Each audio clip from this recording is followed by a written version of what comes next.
Did you know that your credit score could literally cost you hundreds and thousands of dollars throughout your lifespan?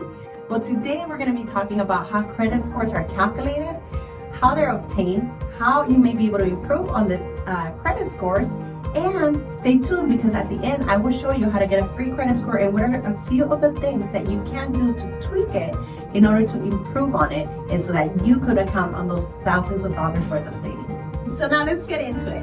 Now, what are credit scores? Well, let's just say perhaps a friend of yours came over and said, hey, I need to borrow $1,000. How would you determine whether or not to lend to this friend? Perhaps you might say, hey, is this person trustworthy? Do they have a good history of paying money back? And do I really think that they're going to be able to keep up with the payments? So in a snapshot, what your credit score does is that it shows a lender who doesn't know you, if you're credit worthy, to be able to obtain on a loan. So in essence, your credit score is a snapshot of your credit history. It's a number that lenders put on a scale to evaluate how likely you are to pay your debts. Credit scores are composed of 5 different factors. 2 of the main factors compose 65% of how your credit is evaluated. First of all, the lender's going to want to see your credit history. This takes up 35% of how your credit score is evaluated. Your payment history, in essence, shows how responsible you have been in the past in paying out your debts. It makes sense, right?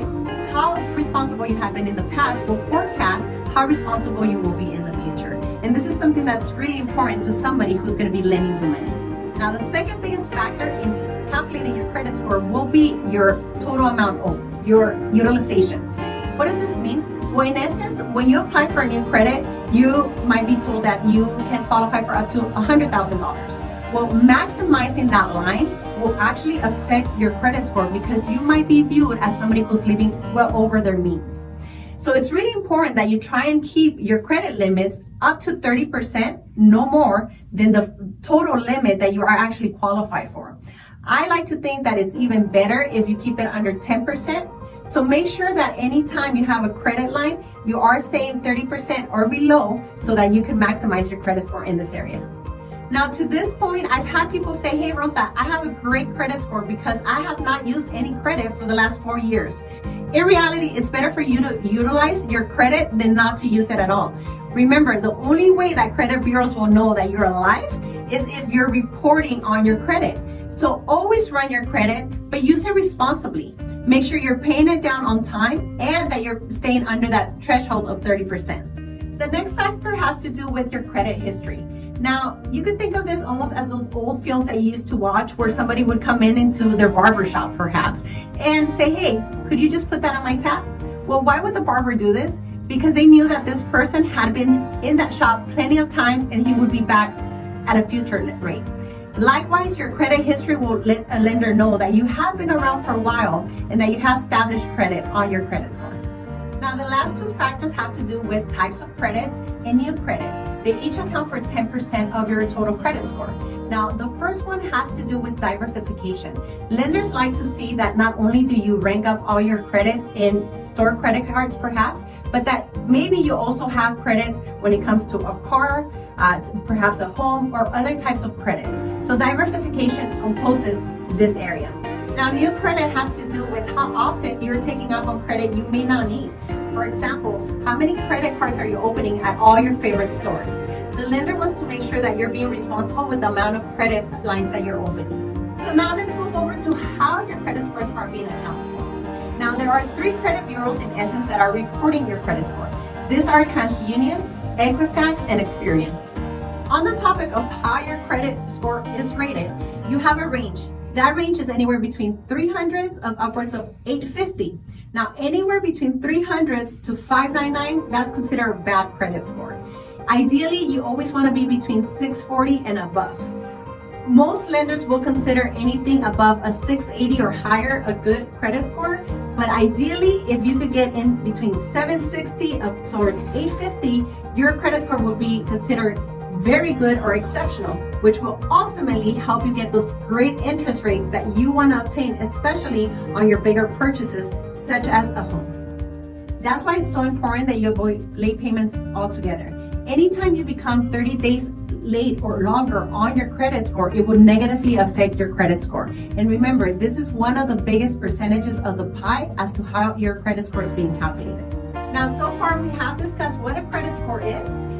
it's being graded, who's reporting it, and why it may differ from place to place. So now let's enter into a few tips that may help you tweak your credit score in order to achieve optimal results. So here are a few simple tips that you could do to improve on your score. Number one, the federal government has allowed every individual to be able to get a free credit report each year from all the 3 credit bureaus that report on that. All you have to do is go to freecreditreport.com. The links will be placed below and get your free credit score. Now, what you can do is once you get on this credit score, make sure that all the reporting that is on those reports are factual.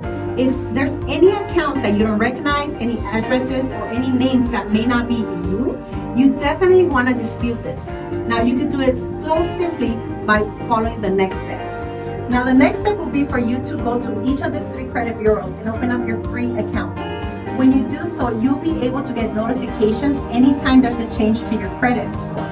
Now, for example, if you go to Experian.com and open up your free account, you'll also be able to see tips on how to improve your credit score, including how to boost your credit score within 30 days by simply reporting things that are already coming out of your account, such as utility bills. Every time you pay your energy, every time you pay your water bill, those things that may not be reported and are coming out of your bank account can now help you boost your credit score within the next 30 days. Now on to the next tip. Make sure you stay under 30% of utilization. Again, do not maximize the total allowable amount that you are approved for on a credit. Make sure you try and keep it within 30% or less of the total allowable amount.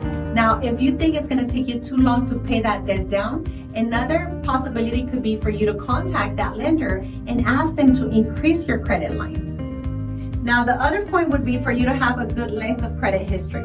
Now, if you're just establishing your credit, one tip that you could do is ask somebody who has good, healthy amount of credit with a standing credit line to add you as an authorized user. Now, this doesn't mean that you're going to utilize their credit card, but by being an authorized user, you're essentially borrowing their length of time when it comes to their credit. This will give you a longer history of credit. Now, lastly but not least, make sure you maintain a good balance and good credit history by not becoming late on any of your accounts. In order to avoid that, a quick tip that I could give you is to set up as many automatic payments as possible. This way you'll avoid ever becoming late on any of your accounts. Now, I hope this information has allowed you to better understand what a credit score is, how you're being graded, how it's being reported, and how you may be able to increase your credit score by following a few simple tips. If you're interested in saving thousands of dollars when purchasing your home, make sure you give us a call today or visit our website and let us help you work on things such as improving your credit and positioning yourself above other buyers to make sure you get a great deal on your next home. Now, until next time, this is Rosa Carp with the Carp Realty Group and your home sold guarantee.